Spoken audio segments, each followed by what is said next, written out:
Hey guys, I'm James from Mostly Helpful, and in today's video I'm going to be showing you how to replace your discs and pads on the rear for one of these, a 2003 Audi A4 on the B6 platform.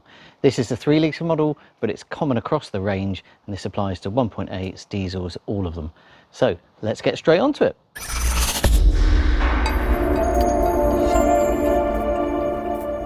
Firstly, we need new discs and pads. I've gone for Brembo. I'll put part numbers in the description below. Secondly, we need a 19mm socket to remove the wheel bolts. I'm using an impact wrench for this. To remove the caliper and get the brake pads out, we're going to need 13mm spanner and a 16mm spanner. To tidy up the caliper carrier and where the brake pads sit, we're going to need a wire wall brush and also a small hammer to release the rotor off the hub.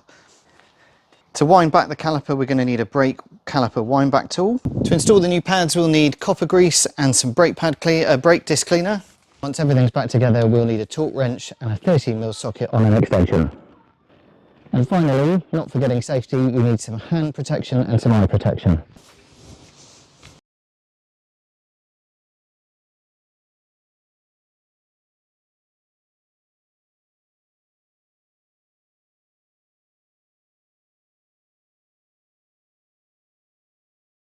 So now with the car in the air, on axle stands and the wheel off, we can see the state of this rear disc. You can see this is very badly corroded around here.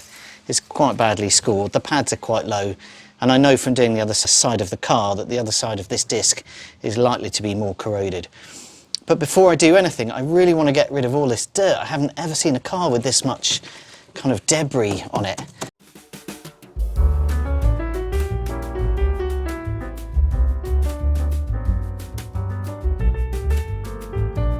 So with all that work, all that dirt gone, what we've now got is a nice simple procedure. We've got two 13mm bolts, one here and one down here, which then means we can pull the caliper out here, the pads then come out, and that then enables us to remove the disc. Fortunately, and this is often the case with rear calipers, the caliper carrier doesn't need to come off.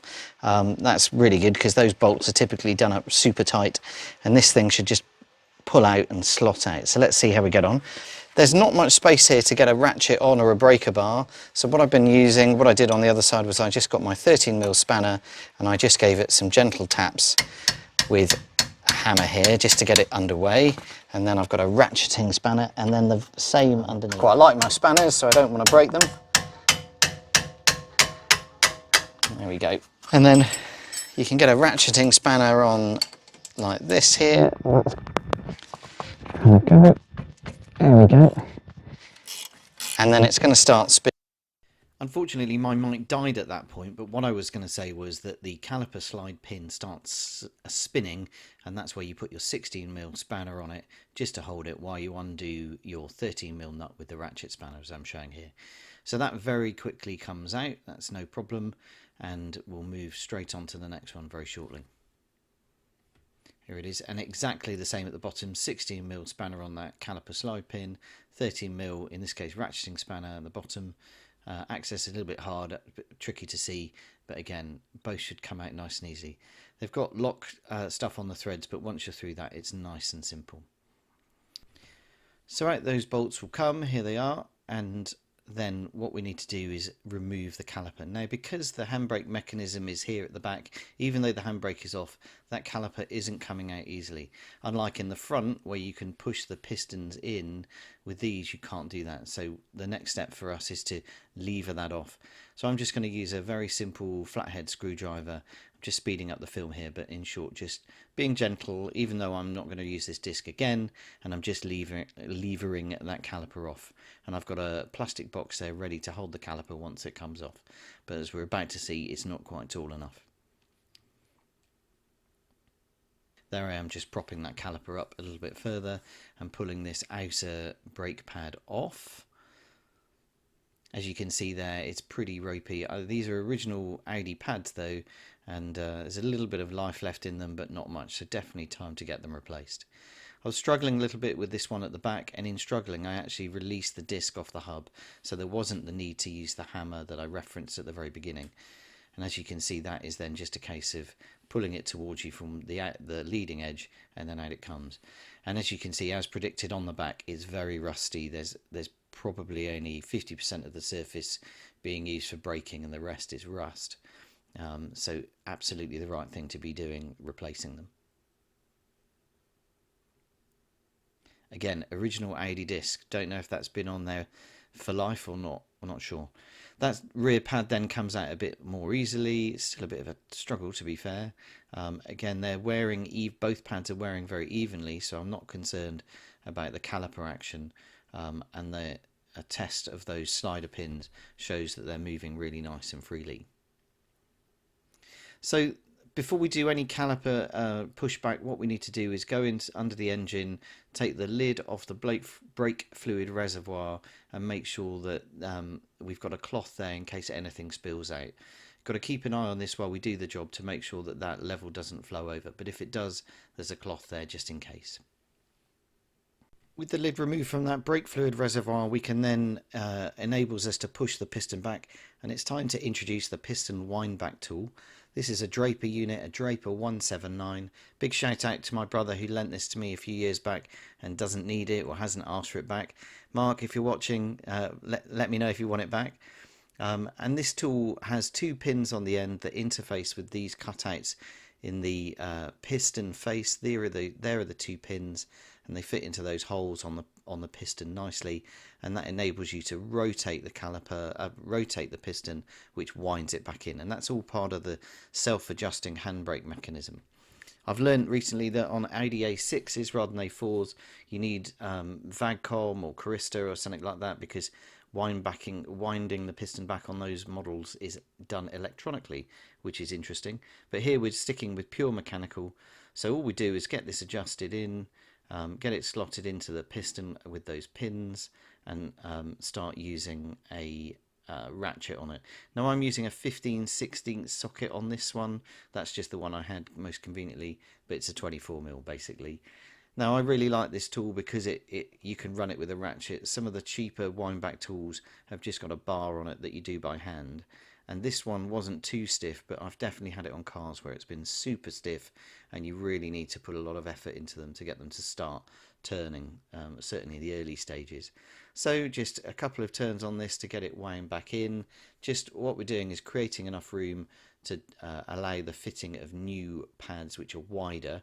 This ratcheting system allows for the wear on the pads, and there we go, we're wound in, and then we just sort of undo that clamp mechanism, and out comes the wind back tool. So that piston is now pushed back in, and it's now the right time to go back to the engine bay and check on those fluid levels just to make sure that we haven't gone over the top.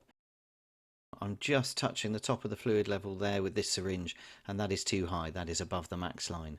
So what I do here is just extract some fluid just to bring the level back down to a sensible position. And again, with the manipulation from installing the brake pads and so on, it's possible that I could have spilt over. That was really quite close to the top.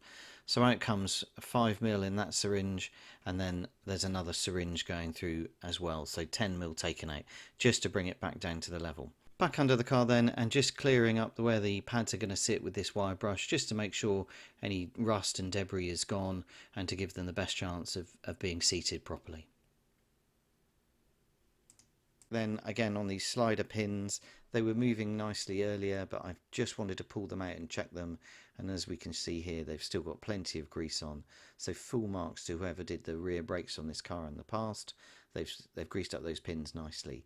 I've certainly had it in cars where those have got seized and you end up with a caliper that won't release from the disc, and it makes all sorts of nonsense. So it's great to see that. I checked the bottom one as well, it's exactly the same story, plenty of grease on there. If yours aren't nicely greased, just put some fairly standard grease on there. It is in contact with some rubber, so make sure it's compatible with rubber boots, so something like a red rubber grease is what you need on there. But otherwise, once those pins are free and sliding nicely like mine are, there's nothing more to do. So then here we are getting ready before mounting the disc, just using some standard Pagid brake cleaner, and I'm just going to clean up this face, get rid of all of that or some of that grime, and then I can go in there with a cloth just to get the rest of it off, and then tidy it up with a wire brush around the back, again just to get rid of any loose bits of rust. There was a few bits flaking off, and just tidying it up, ready for the installation of the new discs and pads. With all of that now cleared up, we're now ready to start installing the new things. In here is the second of the brand new Brembo discs. Again, I'll put a link in the description below. I bought these from Euro Car Parts here in the UK. The first thing I'm going to do is give up the face of the rear a clean using the regular brake cleaner. Right, so try not to touch that nice clean side, and then it's just a case of popping it in those grooves there and then sliding it over like that. Now, interestingly, the Brembo brand, they've provided some screws that would normally go in this hole, but as I can show you by removing it again, there is nowhere for that to screw into.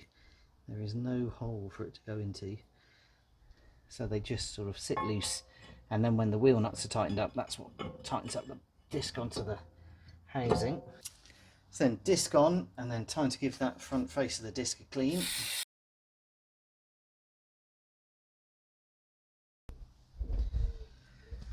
So that's the disc part done. Let's get rid of that box. And that's silly, isn't it? I need the box for the pads. Nice new ones. They've got anti-squeal shims on the, or anti-squeal pads on the back here.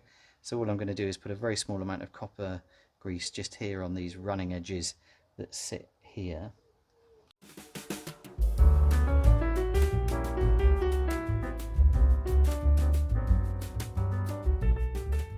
Go. Just slot them in like that. So with the disc in, the new pads in, the caliper wound back, the right level of fluid in the reservoir, we're good for reassembly.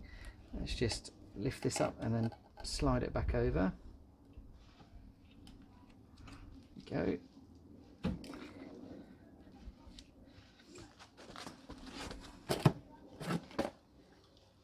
And then back with our 13mm bolts.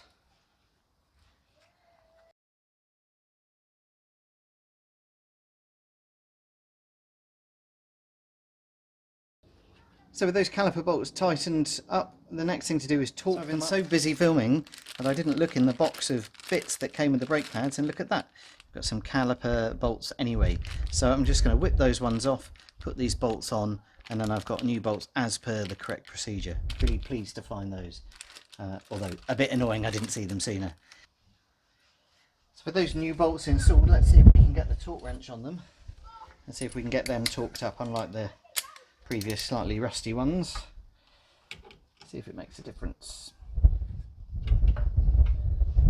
Can't get square on them, so we'll just have to do them up tightly again.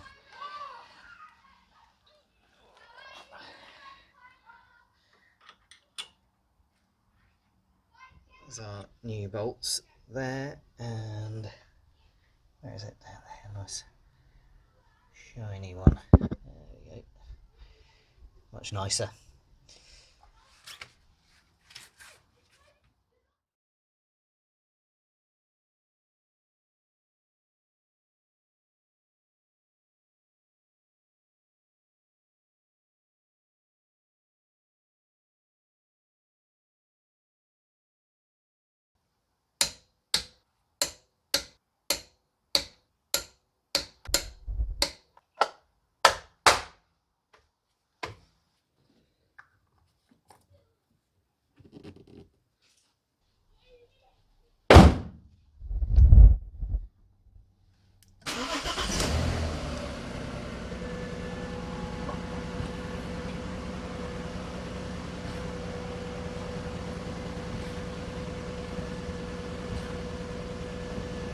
So there we go, guys. That's how to replace your rear disc and pads on your V6 platform Audi A4. As always, thank you ever so much for watching. I hope you found that helpful. Do let me know if you like it. Send me a comment. And in the meantime, I hope you have a fantastic day. Thanks and goodbye.